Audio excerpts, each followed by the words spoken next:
சரி, இன்றைக்கி அப்போஸ்தலர் 9ஆம் அதிகாரம் பார்க்கலாம்.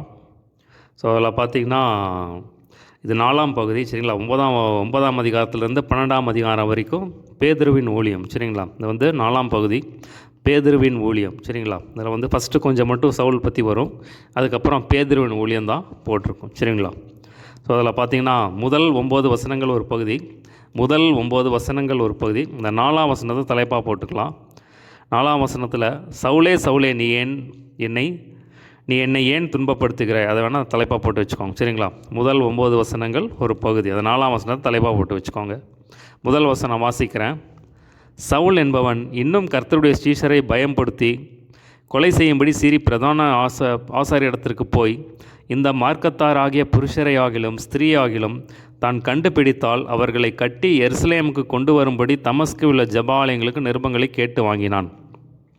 ஸோ பார்த்திங்கன்னா சவுலுக்கு என்னன்னா அவருக்கு வந்து யெகோவாதா தேவன் அப்படிங்கிற ஒரு பக்தி வைராக்கம்.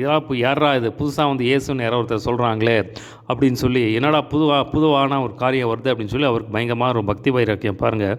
ஸோ பார்த்திங்கன்னா இந்த மாதிரி யார் என்ன செஞ்சாலும் சரி அவளை பிடிச்சி கட்டி எருசலேமுக்கு கொண்டு போய் பார்த்திங்கன்னா ஜெபாலயங்களில் நிறுவனங்களை கேட்டு வாங்குறார். ஸோ பார்த்திங்கன்னா யாராவது இயேசுன்னு சொல்லி வந்தாங்கன்னா, விசுவாசி அப்படின்னு சொல்லி வந்தாங்கன்னா, இந்த மாதிரி புது உபதேசத்தை கொண்டு வந்தாங்கன்னா அவளை பிடிச்சி வந்து ஜெயிலில் போடணும் சரிங்களா. அதுக்கு வந்து நிருபங்களை கேட்டு வாங்குறார் ஆசிரியர்கள்கிட்ட. 3ஆம் வசனம் பாருங்கள். அவன் பிரயாணமாய் போய் தமஸ்குவுக்கு சமீபித்த போது சடிதியிலே வானத்திலிருந்து ஒரு ஒளி அவனை சுற்றி அவன் தரையிலே விழுந்தான். அப்பொழுது சவுலே சவுலே நீ என்னை ஏன் துன்பப்படுத்துகிறாய் என்று தன்னுடனே சொல்லுகிற ஒரு சத்தத்தை கேட்டான். அதற்கு அவன், ஆண்டவரே நீர் யார் என்றான். அதற்கு கர்த்தர், நீ துன்பப்படுத்துகிற இயேசு நானே, முள்ளில் உதைக்கிறது உனக்கு கடினமாம் என்றார். ஸோ இந்த இடத்துல பார்த்தீங்கன்னா அவர் பிரயாணப்பட்டு இந்த மாதிரி வந்து ஜனங்களை கட்டுறதுக்காக பார்த்தீங்கன்னா அவர் வந்துட்டுருக்காரு. திடீர்னு பார்த்தீங்கன்னா வானத்தில் ஒரு பெரிய ஒளி தோன்றி அப்படின்னா இது தலையில் டப்புன்னு கீழே விழுந்தன்னா பார்த்தீங்கன்னா இன்னும் ஆண்டவர் பேசுகிறார் பாருங்கள். கர்த்தர் பேசுகிறாரு, சவுலே சவுலே நீ ஏன் துன்பப்படுத்துகிற பார்த்தீங்கன்னா. உடனே அவன் கேட்குறா பாருங்கள். ஆண்டவன் தெரிஞ்சு போச்சு, ஓஹோ என்னமோ நடக்குது, சூப்பர் நேச்சுரல் நடக்குது அப்படின்னு சொல்லி அவர் கேட்குறாரு பாருங்கள். ஆண்டவரே நீர் யார் அப்படின்னு சொல்லி சொல்கிறான் பாருங்கள். பார்த்தீங்கன்னா அதற்கு கர்த்தர், நீ துன்பப்படுத்துகிற இயேசு நானே, முள்ளில் உதைக்கிறது உனக்கு கடினமாம் என்றார். அவன் நடுங்கி திகைத்து, ஆண்டவரே நான் என்ன செய்ய சித்தமாக இருக்கிறீர் என்றான். அதற்கு கர்த்தர், நீ எழுந்த பட்டணத்துக்குள்ளே போ, நீ செய்ய வேண்டியது அங்கேயே உனக்கு சொல்லப்படும் என்றார். ஸோ இயேசு அவனை சந்திக்கிறார். அவன் நினச்சிட்டு இருக்கான் இயேசுங்கிறது ஏதோ ஒரு புது உபதேசம், ஏதோ ஒரு புது தெய்வத்தை சொல்கிறாங்க, யெகோவாத தேவன் சொல்லி நம்பிட்டு இருந்தான். பார்த்தீங்கன்னா அப்போ இயேசு அவனை தொடுறான். எந்த இயேசு அவன் வந்து இயேசு இல்லை, அவர் வந்து தெய்வம் இல்லை அப்படின்னு சொல்லிடுறான். அதே இயேசு, நான் தான்ப்பா உண்மையான தேவன், நான் தான் உலக ரட்சகர், நான் தான் கிறிஸ்து அப்படின்னு சொல்லி அவனுக்கு டைரெக்டாக வெளிப்படுறாரு பாருங்க. இந்த இடத்துல வந்து அவர் தான் இயேசு கிறிஸ்துன்னு சொல்லி அவர் சொல்கிறார். அவர் சொல்கிறார் பாருங்க, நான் தான் இயேசு, நீ உதைக்கிற, நீ வந்து துன்பப்படுத்துகிற இயேசு நானே அப்படின்னு சொல்லி இயேசு கிறிஸ்து டைரக்ட் என்கவுண்டர் இங்கே வருது பாருங்கள். உடனே அவன் கேட்க, ஆண்டவரே நான் என்ன செய்ய சித்தமாக இருக்கு. அப்போ தான் தெரியுது, ஓஹோ இவர் தான் மெய்யான தேவன், நான் வந்து தப்பு பண்ணிட்டேன் அப்படின்னு சொல்லி அப்போ தான் அவர் உணர்றார். உடனே கேட்குறாரு பாருங்கள், ஆண்டவரே நான் என்ன செய்ய சித்தமாக இருக்கிறேன். உடனே பார்த்தீங்களா இது எல்லோரும் நம்ம கேட்க வேண்டிய கேள்வி சரிங்களா. அது ஒரு முக்கியமான ஒரு கேள்வி பாருங்கள். அதை நம்ம வேதத்தில் வாசிக்கிறோம்.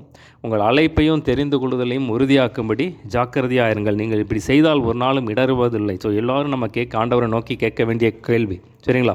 அப்போ தேவன் எல்லார் குறித்து ஒரு நோக்கத்தை வைத்திருக்கிறார். ஸோ அந்த நோக்கத்தை வந்து நிறையா பேர் அறியாமையே மறித்து போயிடுறாங்க. ஸோ நிறைய பேர் அதை அறிஞ்சும் வந்து அவருக்காக சேவை செய்கிறதில்லை. ஆனால் அறிஞ்சவங்க வந்து தைரியமாக அவருக்காக வந்தோம்னா நிச்சயமாக அவருக்காக பெரிய காரியங்களை செய்கிறாங்க சரிங்களா. அதுதான் ஒரு ஆசீர்வாதமான ஒரு வாழ்க்கை. தேவன் நமக்குன்னு என்ன அழைப்பு வைத்திருக்கிறாரோ அதை பெற்றுக்கொண்டு அதை நிறைவேற்றுவது தான் வந்து ஒரு சிறந்த வாழ்க்கை சரிங்களா. அப்போ கேட்குறாரு பாருங்கள், ஆண்டவரே நான் என்ன செய்ய சித்தமாக இருக்கிறேன். பார்த்தீங்கன்னா நீ பட்டணத்துக்கு போ, அங்கே அவனுக்கு சொல்லப்படும் அப்படின்னு சொல்கிறார். அவனுடனே கூட பிரயாணம் பண்ணின மனுஷர்கள் சத்தத்தை கேட்டும் ஒருவரையும் காணாமல் பிரமித்து நின்றார்கள். சவுல் தரையிலிருந்து எழுந்து தன் கண்களை திறந்தபோது ஒருவரையும் காணவில்லை. ஸோ கண்ணுக்கு குருடாயிருச்சு. அப்பொழுது கைலாக கொடுத்து அவனை தமஸ்குக்கு கூட கொண்டு போனார்கள். ஸோ பார்த்தீங்கன்னா கரெக்டாக பார்த்தீங்கன்னா அவனுக்கு கண்ணு போயிடுச்சு. ஏன்னா ஆண்டவர் சொல்கிறாரு, உன்னை தொடுகிறவன் என் கண்மணியை தொடுகிறான். ஸோ பார்த்தீங்கன்னா வந்து அவருடைய ஜனங்கள் வந்து அவருக்கு கண்ணு மாதிரி சரிங்களா, அவருடைய கண், அதனால தான் ஆண்டவர் கண்ணை எடுத்துகிட்டா இருப்பாருங்க. பார்த்தீங்கன்னா கண்ணு போயிடுச்சு. ஸோ பார்த்தீங்கன்னா ஒளியை பார்க்குறான், சத்தத்தை கேட்குறான். பார்த்தீங்கன்னா கண்ணு போயிடுச்சு. உடனே பார்த்தீங்கன்னா அவனை வந்து கைலா கொடுத்து தமஸ்கு கூட்டு போட்டு போகிறாங்க. 9ஆம் வசனம் பாருங்கள். அவன் 3 நாள் பார்வை இல்லாதவனாய் புசியாமலும் குடியாமலும் இருந்தான். ஸோ 3 நாள் என்ன பண்ணுறாரு, உட்காந்து 3 நாள் ஃபாஸ்டிங். சரிங்களா? அவர் பார்த்து அவர் அப்போ தான் வந்து மனம் திரும்புகிறார். அந்த 3 நாள் வந்து மனம் திரும்புகிறார் பாருங்கள். கதறி இருப்பார். அந்த 3 நாள் வந்து அவர் இது வரைக்கும் என்னென்ன துன்பப்படுத்தினாரோ, என்னென்ன பாவம் செஞ்சாரோ, என்னென்ன ஜனங்களுக்கு விரோதமாக செஞ்சாரோ அதெல்லாம் நினச்சி ஒப்புரப்படுத்தி ஃபுல்லாக வந்து கதறி ஆண்டவர்கிட்ட ஒப்பு கொடுத்துருப்பார் பாருங்க. இது வந்து ஒரு பயங்கரமான உபவாசம். அதாவது 3 நாள் உபவாசம்னா புசியா குடியா உபவாசம். சரிங்களா? இப்போ எஸ்தர் ராஜாத்தி பார்த்திங்கன்னா 3 நாளும் புசியாமலும் குடியாமலும் இருப்பது வந்து புசியா குடியா உபவாசம் ஒரு கடுமையான உபவாசம். சரிங்களா? 3 நாள் வந்து உபவாசம் பண்ணி தன்னை ஒப்பு கொடுக்குறாரு பாருங்கள். தன்னை ஒப்பு கொடுத்து கதறி அழுகிறார். அந்த ஆண்டவர் சொல்லும்போது சொல்கிறாரு, அன்னியாகிட்ட சொல்லும்போது சொல்கிறாரு, அவன் இப்பொழுது ஜெபம் பண்ணி கொண்டு இருக்கிறான். ஸோ பார்த்திங்கன்னா 3 நாள் உட்காந்து வந்து கதறாரு பாருங்கள். ஆண்டவரோட ஒப்பு கொடுக்குறாரு பாருங்கள். அடுத்த பாருங்கள் 10ஆம் வசனம். 10ஆம் வசனத்திலிருந்து 22ஆம் வசனம் வரைக்கும் அடுத்த பகுதி. 10ஆம் வசனத்திலேருந்து 22ஆம் வசனம் வரைக்கும் ஒரு பகுதி. அந்த 10ஆம் வசனம் முதல் 2 லைனும் ஒரு தலைப்பாக போட்டுக்கலாம். 10 முதல் 22 ஒரு பகுதி. அந்த 10ஆம் வசனத்தை தலைப்பாக போட்டுக்கலாம். தமஸ்குவிலே அனனியா என்னும் பேருள்ள ஒரு சீஷன் இருந்தான். அதை தலைப்பாக போட்டு வச்சுக்கோங்க. சரிங்களா? தமஸ்குவிலே அனனியா என்னும் பேருள்ள ஒரு சீஷன் இருந்தான். அவனுக்கு கர்த்தர் தரிசனமாகி அனனியாவே என்றார். அவன், ஆண்டவரே இதோ அடியேன் என்றான்.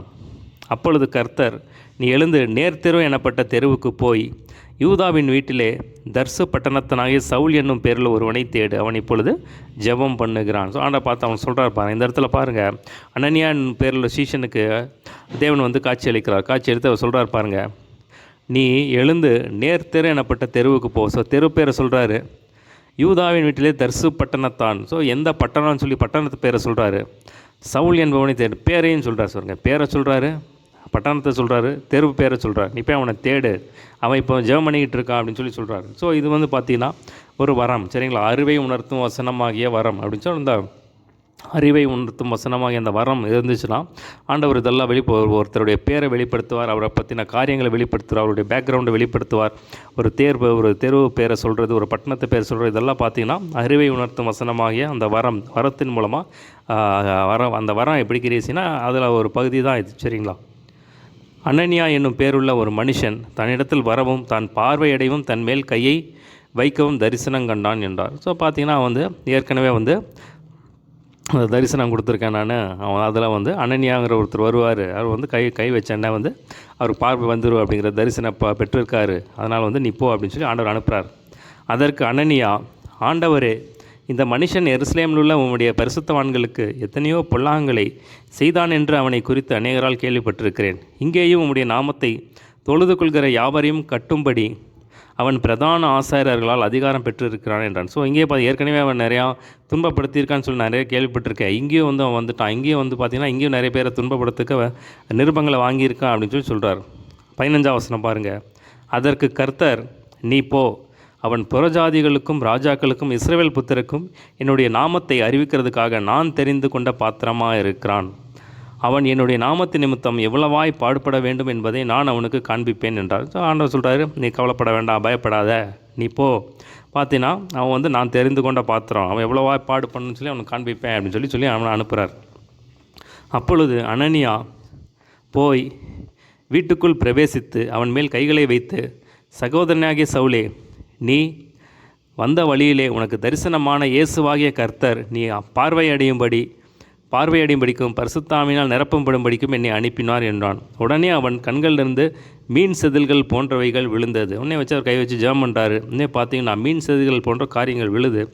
அவர் பார்வையடைந்து எழுந்திருந்து ஞானஸ்தானம் பெற்றான். ஸோ பார்த்தீங்கன்னா அவருக்கு பார்வை வந்துடுது, ஞானஸ்தானம் பெற்றார், பரிசுத்தான விஷயத்தை பெற்றுக்கொள்கிறார். பின்பு அவன் போஜனம் பண்ணி பலப்பட்டான். ஆனால் 3 நாள் வந்து புசிக்கல குடிக்கல, ஆனால் போஜனம் பண்ணி பலப்பட்டான். சவுல் தமஸ்கு உள்ள சீஷருடனே சில நாள் இருந்து தாமதமின்றி கிறிஸ்து தேவனுடைய குமாரன் என்று ஆலயங்களிலே பிரசங்கித்தான். ஸோ பார்த்தீங்கன்னா இவர் சொல்லியிருப்பார், அனனியா சொல்லியிருப்பார், ஆண்டவர் இந்த மாதிரி சொன்னார், நான் தெரிந்து கொண்ட பாத்திரம் நான் வந்து புறஜாதிகளுக்கு அனுப்புவேன். ஆனால் பார்த்தீங்கன்னா என் நாமத்தை நிமித்தம் எவ்வளவா பாடப்படணும், அப்போ தேவன் வந்து உன்னை ஊழியத்துக்கு தெரிந்து கொண்டார், உன்னை பிரித்து எடுத்திருக்கார் அப்படின்னு சொல்லி வந்து அனனியா வந்து அவருக்கு சொல்லியிருப்பார். அவர் தேவன் சொன்னதை வந்து அவர் சொல்லியிருக்கார். சரிங்களா? உடனே பார்த்தீங்கன்னா 20ஆம் வசனம் பாருங்கள். தாமதமின்றி கிறிஸ்து தேவனுடைய குமாரன் என்று ஆலயங்களே பிரசங்கித்தான். இன்னும் வந்து அவருக்கு வந்து எதுவுமே தேவையில்லை. யார் வந்து இன்னும் சொன்னாலும் வந்து அவர் வந்து நம்ப போகிறதில்ல. ஏன்னா அந்த தேவாதி தேவனே வந்து நான் தான்ப்பா ரட்சகர், நான் தான் ஏசுன்னு சொல்லி தன்னை வெளிப்படுத்திட்டார். இனிமே வந்து அவருக்கு ஒரு யார் வந்து உலகத்தில் யார் போய் சொன்னாலும் வந்து அவர் நம்ப மாட்டார். இவர் தான் கிறிஸ்து அப்படின்னு சொல்லி ஆணித்தரமாக தேவனே வந்து அப்படி ஒரு தொடுதலை கொடுத்துட்டார். சரிங்களா? அதனால் வந்து பயங்கர வைராக்கியம் வந்துருச்சு அவருக்கு. கேட்டவர்கள் எல்லாரும் ஆச்சரியப்பட்டு, எருசலேமில் இந்த நாமத்தை தொழுது கொள்கிறவர்களை நாசமாக்கி இங்கேயும் அப்படிப்பட்டவர்களை கட்டி பிரதான ஆசாரியர்களிடத்திற்கு கொண்டு போகும்படி வந்தவன் இவனல்லவா என்றார்கள். சவுல் அதிகமாக திடன் கொண்டு இவரே கிறிஸ்துவென்று திஸ்தாம்படுத்தி தமஸ்குவிலே குடியிருக்கிற யூதர்களை கலங்க பண்ணினான். ஸோ இந்த இடத்துல பார்க்குறோம். பார்த்தீங்கன்னா அவர் பயங்கரமாக வைராக்கியம் வந்துருச்சு. வைராகியம் இப்போ இன்னும் வைராகியம் வந்து எங்கள் இடத்துல யாரும் இயேசு இல்லை அப்படின்னு சொல்லி அவங்களை பிடிச்சி அடிச்சுட்டு இருந்தார். இப்போ வந்து அப்படியே தலைகீழாக மாறி போய் இவர் தான் இயேசு, இவர் தான் கிறிஸ்து, இவர் தான் உலக ரட்சகன்னு சொல்லி தைரியமாக வந்து போய் பிரசங்கம் பண்ண ஆரம்பிச்சிட்டார். ஸோ நம்ம நடைமுறை வாழ்க்கையில் நம்ம நிறையா பார்த்துருக்கோம், நிறைய சாட்சிகளை கேள்விப்பட்டிருக்கோம். எத்தனையோ மந்திரவாதிகளை ஆண்டவர் தொட்டிருக்கார், எத்தனையோ மத தீவிரவாதிகளை ஆண்டவர் தொட்டு, எத்தனையோ நாத்திகர்களை ஆண்டவர் தொட்டிருக்கார். சரிங்களா? எத்தனையோ பேர் பார்த்தீங்கன்னா எத்தனையோ கொள்ளைக்காரர்கள் பயங்கரமான குடிகாரர்கள்லாம் வந்து ஆண்டவர் தொட்டிருக்காரு பாருங்கள். அப்போ தேவன் தொடணும்னு நினச்சிட்டான்னு புரிஞ்சுங்களா? இப்போ ஆண்டவர்கிட்ட வந்துட்டால் போதும், அவர் எல்லாம் செஞ்சிருவார் பாருங்கள். ஆண்டவராக சில இடத்துல தொடராக இருப்பாருங்க. இப்போ எத்தனையோ நூற்றுக்கணக்கான ஆயிரக்கணக்கான சாட்சிகள் நம்ம கேட்டிருக்கோம், நம்ம கண்ணால் பார்த்துருக்கோம். அடுத்த பாருங்கள், 23ஆம் வசனத்திலிருந்து 31ஆம் வசனம் வரைக்கும் அடுத்த பகுதி. சரிங்களா? 23ஆம் வசனத்திலிருந்து 31ஆம் வசனம் வரைக்கும் அடுத்த பகுதி. அந்த 23ஆம் வசனத்தை தலைப்பாக போட்டுக்கலாம். ஸோ இப்போ பார்த்தீங்கன்னா பயங்கரமாக வந்து தமஸ்குவில் போய் இவ்வளோ கிறிஸ்துவ தான் தெய்வம் அப்படின்னு சொல்லி எல்லாம் பயங்கரமாக இப்போ எல்லா இடத்துலையும் வந்து தர்க்கம் பண்ணுறாரு, இப்போ போதிக்கிறாரு, பார்த்திங்கன்னா பிரசங்கம் பண்ணிகிட்டு இருக்கார். ஆனால் பார்த்தீங்கன்னா என்னடா ஒரு தீவிரவாதியமாக இருந்தால் இன்றைக்கி என்னடானா அப்படியே தலைகீழ மாதிரி இப்படி பிரசங்கம் பண்ணுறேன்னு சொல்லி எல்லாருக்கும் பயங்கர கோபம், அந்த யூதர்களுக்கெல்லாம் பயங்கர கோபம். 23 பாருங்கள், 23 முதல் 31 வரை ஒரு பகுதி. 23ஆம் வசனத்தை தலைப்பாக போட்டுக்கலாம். அநேக நாள் சென்ற பின்பு யூதர்கள் அவனை கொலை செய்யும்படி ஆலோசனை பண்ணினார்கள். ஏன்னா யூதர்களுக்கு புரியாது. ஸோ யூதர்களுடைய நம்பிக்கை என்ன? யெகோவா தேவன் இன்னும் மேசியா வரல அப்படிங்கிறது தான் வந்து நம்பிக்கை. இனிமேல் தான் மேசியா வருவார் அப்படிங்கிற நம்பிக்கை. ஆனால் இயேசு கிறிஸ்து தான் மேசியா அப்படிங்கிறத வந்து அவங்க வந்து ஒத்துக்க மாட்டாங்க. சரிங்களா? அந்த நம்பிக்கையில் இருக்கிறவங்க. ஆனால் இப்போ அப்பேற்பட்ட அந்த நம்பிக்கையில் தான் இவர் இருந்தார். ஆனால் தேவன் வந்து நான் தாப்பா இயேசு அப்படின்னு சொல்லி தன்னை வெளிப்படுத்தினேன். இப்போ பயங்கரமாக அந்த யூதர்களுக்குள்ளேயே போய் இயேசு கிறிஸ்து தான் தேவன், அவர் தான் ரட்சகர், அவர் தான் மெய்யான கிறிஸ்து அப்படின்னு சொல்லி வந்து பயங்கரமாக வந்து பிரசங்கம் பண்ண ஆரம்பிச்சிட்டார். இன்னும் எல்லாருக்கும் ஒரே கோபம் பாருங்கள். 23ஆம் வசனம். அநேக நாள் சென்ற பின்பு யூதர்கள் அவனை கொலை செய்யும்படி ஆலோசனை பண்ணினார்கள். உடனே பார்த்தீங்கன்னா எப்படியாவது இவனை கொலை செஞ்சேனே, இவனை விடக்கூடாது, இல்லைன்னா வந்து பயங்கரமாக பிரசங்கம் பண்ணி எல்லாரையும் வந்து மாற்றிடுவார் அப்படின்னு சொல்லி வந்து அவங்களுக்கு ஒரே கோபம் வந்துருச்சு, கொலைவெறி வந்துருச்சு பாருங்கள். அவர்களுடைய யோசனை சவுலுக்கு தெரிய வந்தது. அவனை கொலை செய்யும்படி அவர்கள் இரவும் பகலும் கோட்டை வாசல்களை காத்து கொண்டிருந்தார்கள்.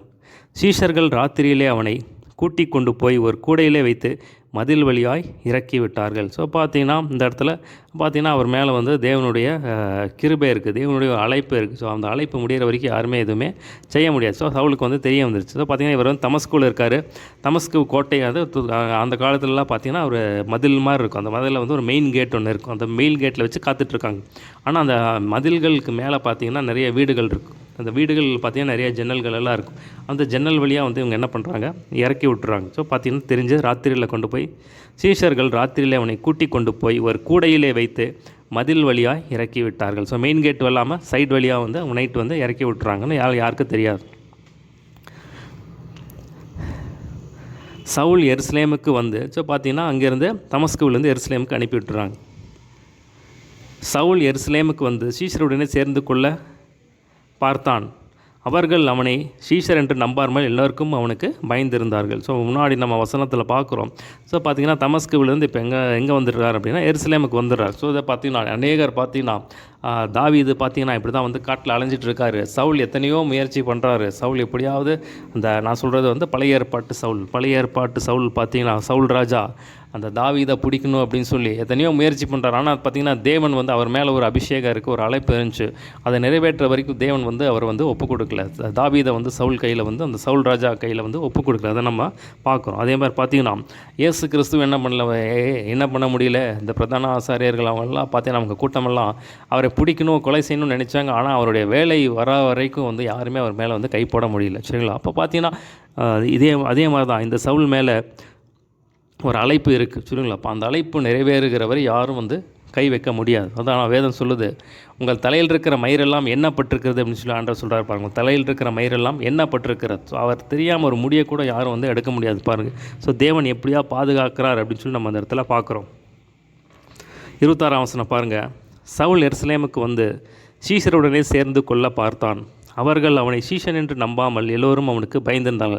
ஸோ ஏற்கனவே ஒரு தீவிரவாதியாக இருந்திருக்காரு, எல்லாருக்கும் தெரியும். சரி வந்தேன்னா வந்து நான் வந்து ஏசேனை தொட்டார் அப்படின்னு சொன்னால் யாரும் நம்ப மாட்டேங்கிறாங்க. அப்பொழுது பர்னபா என்பவன் அவனை சேர்த்து கொண்டு அப்போஸ்தலரிடத்தில் அழைத்து கொண்டு போய் வழியிலே அவன் கர்த்தரை கண்ட விதத்தையும் அவர் அவனுடனே பேசினதையும் தமஸ்குவிலே அவன் இயேசுவின் நாமத்தினாலே தைரியமாய் பிரசங்கத்தையும் அவர்களுக்கு விவரித்து சொன்னான். ஸோ இந்த மாதிரி வந்து ஆண்டவர் தொட்டார், அவர் வந்து அவன் முழுசாக ரசிக்கப்பட்டார், அபிஷேகம் பெற்றுறான், ஞானஸ்தானம் பெற்றுட்டார். இப்போ போய் எல்லா இடத்துலையும் எங்கள் இடத்துல யார்கிட்ட போய் இயேசு இல்லை அப்படின்னு சொல்லி வைராக்கியமாக இருந்தாரோ இப்போ அவர் தான் இயேசு கிறிஸ்து, அவர் தான் ரட்சகன்னு சொல்லி எல்லா இடத்துலையும் போய் பிரசங்கம் பண்ணிகிட்ருக்காரு அப்படின்னு சொல்லி அந்த காரியத்தெல்லாம் வந்து பர்னபா வந்து எடுத்து சொல்கிறார். அதன் பின்பு அதுக்கப்புறம் அவனை வந்து சேர்த்துக்கொள்கிறாங்க. அதன் பின்பு அவன் எருசலேமிலே அவளிடத்தில் போக்கும் வரத்துமாய் இருந்து கர்த்தராகிய இயேசுவின் நாமத்தினாலே தைரியமாய் பிரசங்கித்து கிரேக்கருடனே பேசி தர்க்கித்தான். அவர்களும் அவனை கொலை செய்ய எத்தனை பண்ணார்கள். ஸோ இங்கேயும் பார்த்தீங்கன்னா அதே பிரச்சனை தான். பார்த்தீங்கன்னா இயேசு கிறிஸ்துவை குறித்து பிரசங்க வச்ச பண்ண கிரேக்கர் அவனும் வந்து அவங்களும் என்ன பண்ணுறாங்க, அவனை கொலை செய்யணும்னு சொல்லி தீவிரிக்கிறாங்க பாருங்கள். சகோதரர் அதை அறிந்து அவனை செசரியாவுக்கு அழைத்து கொண்டு போய் தர்சுவுக்கு அனுப்பிவிட்டார்கள். ஸோ பார்த்தீங்கன்னா மறுபடியும் பார்த்தீங்கன்னா அங்கேருந்து செசரியா கொண்டு போய் அங்கேருந்து தர்சுவுக்கு அனுப்பிவிட்டாங்க. ஸோ தர்சு தான் அவரோட ஊர். புரியுங்களா? இந்த சவுளுடைய ஊர் வந்து தர்சு தான். மறுபடியும் வந்து தர்சுவுக்கு அனுப்பிட்டாங்க. பார்த்தீங்கன்னா எவ்வளோ பக்தி வைராக்கியமாக வந்து தைரியமாக அவரை பற்றி சொல்கிறாரு பாருங்கள். 31ஆம் வசனம் பாருங்கள், முக்கியமான வசனம். அப்பொழுது யூதேயா கலிலேயா சமேரியா நாடுகளில் எங்கும் சபைகள் சமாதானம் பெற்று பக்தி விருத்தி அடைந்து கர்த்தருக்கு பயப்படுகிற பயத்தோடும் பரிசுத்தாவியின் ஆறுதலோடும் நடந்து பெருகின. ஸோ ஒரு சபை தான் இப்படி தான் இருக்கணும். சரிங்களா? இப்போ சபையை வச்சுருக்கிற பாஸ்டர்ஸாக இருந்தீங்கன்னா நீங்கள் இந்த காரியத்தை வச்சு ஜாம் பண்ணுங்கள், இல்லை யாராக இருந்தாலும் சரி இந்த காரியத்தை வச்சு ஜாம் பண்ணுங்கள். சபைக்குள்ளே என்ன இருக்கணும் அப்படின்னா சமாதானம் இருக்கணும், பக்தி விருத்தி அடையணும், கர்த்தருக்கு பயப்படுகிற பயம் இருக்கணும், பரிசுத்தாவியின் ஆறுதல் இருக்கணும். ஸோ ஒரு மெசேஜ் கேட்டால் அது பக்தி விருத்தி உண்டாக்கணும், தேவனுக்கு பயப்படுகிற பயம் அங்கே சபையில் காணப்படணும், பரிசுத்தாவியின் ஆறுதலோடும் நடந்து பெருகின. ஸோ பார்த்திங்கன்னா ஒரு பெருக்கம் இந்த உண்டாகுதை நம்ம இந்த இடத்துல பார்க்குறோம். சரிங்களா? ஸோ இதோட வந்து இந்த சவுளுடைய பகுதி இதில் 9ஆம் அதிகாரத்தில் முடியுது. மறுபடியும் 13ஆம் அதிகாரத்திலிருந்து கடைசி வரைக்கும் அந்த சவுளுடைய காரியங்கள் தான், சவுல் என்று சொல்லப்பட்ட அந்த பவுல் அவருடைய காரியம்தான் இருக்கும். சரிங்களா? ஸோ இதுக்கப்புறம் வந்து மீதி இருக்கிற பகுதிகளெல்லாம் வந்து பேதுருவை மையமாக வச்சு போகும். சரிங்களா? 12ஆம் அதிகாரம் வரைக்கும் பேதுருவை மையமாக வச்சு போகும். சரிங்களா? அடுத்த பகுதி பாருங்கள், 32ஆம் வசனத்திலிருந்து 35ஆம் வசனம் வரைக்கும் ஒரு பகுதி, 32 முதல் 35 வரை. அந்த 32ஆம் வசனத்தில் தலைப்பாக போட்டுக்கலாம். பேதுரு போய் எல்லாரையும் சந்தித்து வருகையில் அவன் லித்தா ஊரிலே குடியிருக்கிற பரிசுத்தவான்களிடத்திற்கு போனான்.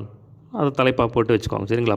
இப்போ பேதுரு போய் எல்லாத்தையும் சந்தித்து வராரு. ஸோ எல்லாம் பார்த்திங்கன்னா எல்லா விசுவாசிகளும் எப்படி இருக்காங்க சந்திச்சுட்டு மறுபடியும் லித்தா ஊரிலே குடியிருக்கிற பரிசுத்தவான்களிடத்தில் போனான். அங்கே 8 வருஷமாய் கட்டிலின் மேல் திமிர்வாதம் உள்ளவனாய் கிடந்த ஐனேயா என்னும் பேருள்ள ஒரு மனுஷனை கண்டான். பேதுரு அவனை பார்த்து, ஐனேயாவே, இயேசு கிறிஸ்து உன்னை குணமாக்குகிறார், நீ எழுந்து உன் படுக்கையை நீயே போட்டுக்கொள் என்றான். உடனே அவன் எழுந்திருந்தான். லித்தாவிலும் சாரோனிலும் குடியிருந்தவர்கள் எல்லாரும் அவனை கண்டு கர்த்தரிடத்தில் திரும்பினார்கள். ஸோ இந்த இடத்துல பார்த்தீங்கன்னா ஒரு திமிர்வாதக்காரனை பார்க்குறாரு. பார்த்துட்டு விட்டு கை கூட போய் வைக்கல பாருங்க. பார்த்து ஒரே ஒரு வார்த்தை சொல்கிறார் பாருங்கள். அந்த அளவுக்கு வந்து ஜெர்மனி விசுவாசத்தில் நிரம்பி இருந்தான்னு சொல்லி நம்ம பார்க்குறோம்.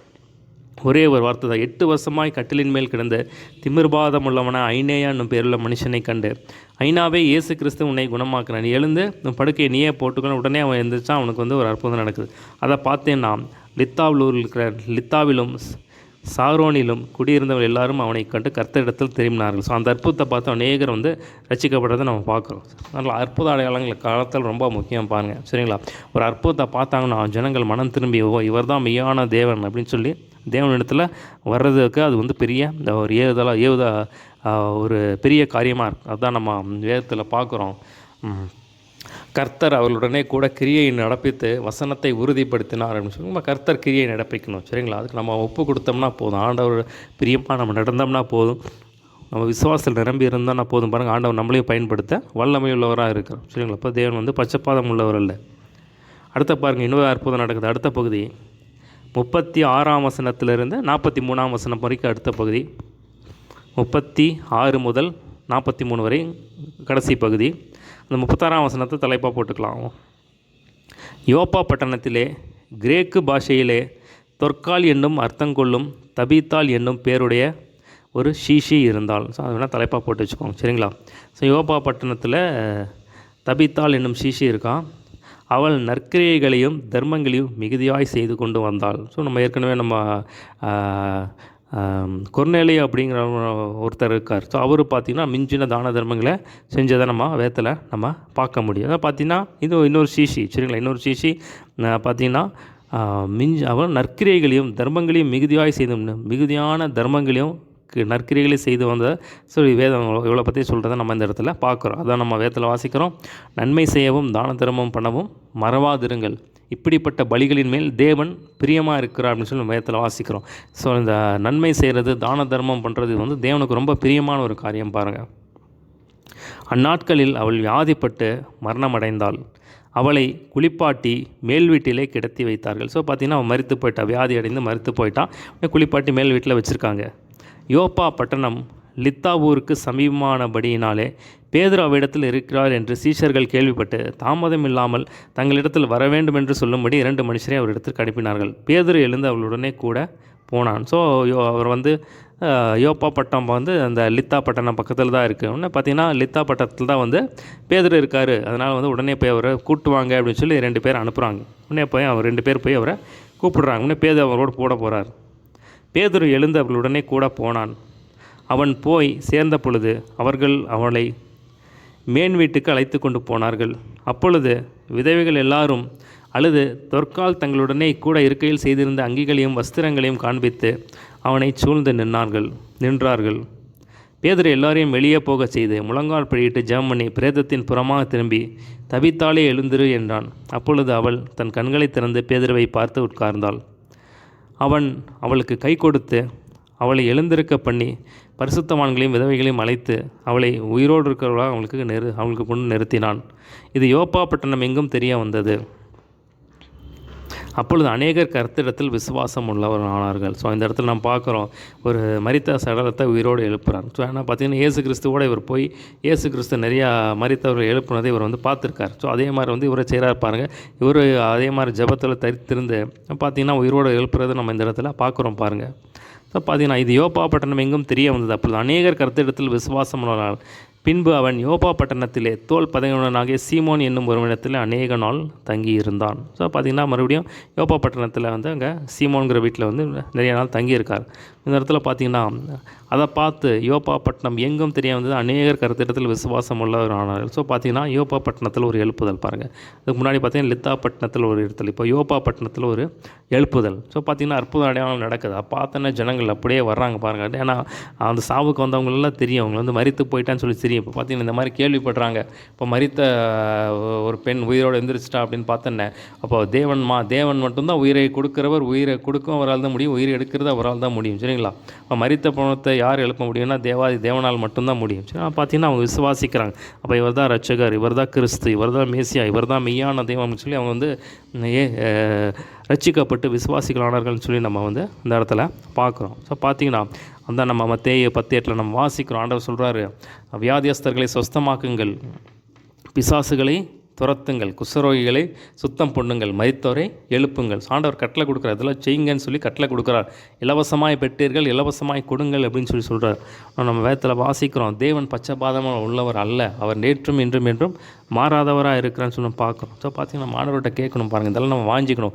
வெறும் பிரசங்கம் பண்ணுறதுல மட்டும் நம்ம திருப்தி அடையக்கூடாது. ஆண்டவரே என் மூலமாக பலத்த காரியங்களை செய்யுங்க, என்னை வைத்து மரித்த பணங்களை எழுப்புங்க ஆண்டவர், நிறையா குஷ்டரோகிகள் சுகமாக சொல்லி நீங்கள் ஆண்டவர்கிட்ட கேளுங்க, சரிங்களா? இப்போ ஆண்டவர் உங்களுக்கு கிருபைகளை கொடுத்துருப்பார் பாருங்கள், வரங்களை நீங்கள் வந்து ஆண்டவர்கிட்ட கேட்கணும். கேட்டு ஆண்டவரே என்னை என்னையும் வல்லமையாக எடுத்து பயன்படுத்துங்கன்னு கேளுங்க. இப்போ தேவன் வந்து பச்சைப்பாதமாக உள்ளவர்கள், ஆண்டவர் என்னையும் வல்லமையாக, அந்த வாஞ்சை ரொம்ப முக்கியப்பாங்க.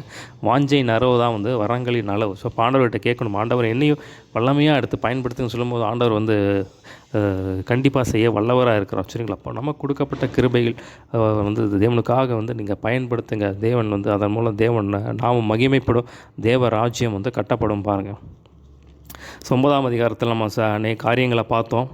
சவுலை வந்து ஆண்டவர் தொடுறாரு, அவனை வந்து அவர் வந்து ரட்சிக்க அனனியா உடனே கண்ணு போயிடுது. கண்ணு போனோன்னா பார்த்தீங்கன்னா அவர் உட்காந்து 3 நாள் ஜெபம் பண்ணுறாரு. உடனே பார்த்தீங்கன்னா ஆண்டவர் அனனியாவை அனுப்புகிறாரு.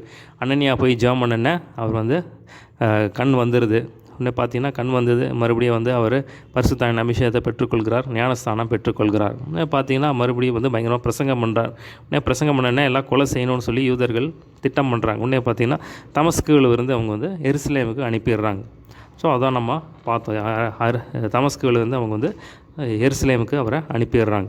எருசலேமில் போய் பார்த்தீங்கன்னா மறுபடியும் எருசலேமில் வந்து கிரேக்கர் ஒன்றே பேசி அங்கேயும் நிறையா தரிசிக்கிறாரு. உடனே பார்த்தீங்கன்னா அதையும் பார்த்தோன்னே அவங்களுக்கும் வந்து என்ன பண்ணாங்க, கிரேக்கரும் வந்து அவரை கொலை செய்யணும்னு சொல்லி திட்டம் பண்ணுறாங்க. திட்டம் பண்ணோன்னா மறுபடியும் என்ன பண்ணுறாங்க, சிசரியாவுக்கு போய் அங்கேருந்து மறுபடியும் தரிசிஸ் அவருடைய ஊருக்கே வந்து அனுப்பிடுறாங்க, தர்சுக்கு அனுப்பிடுறாங்க.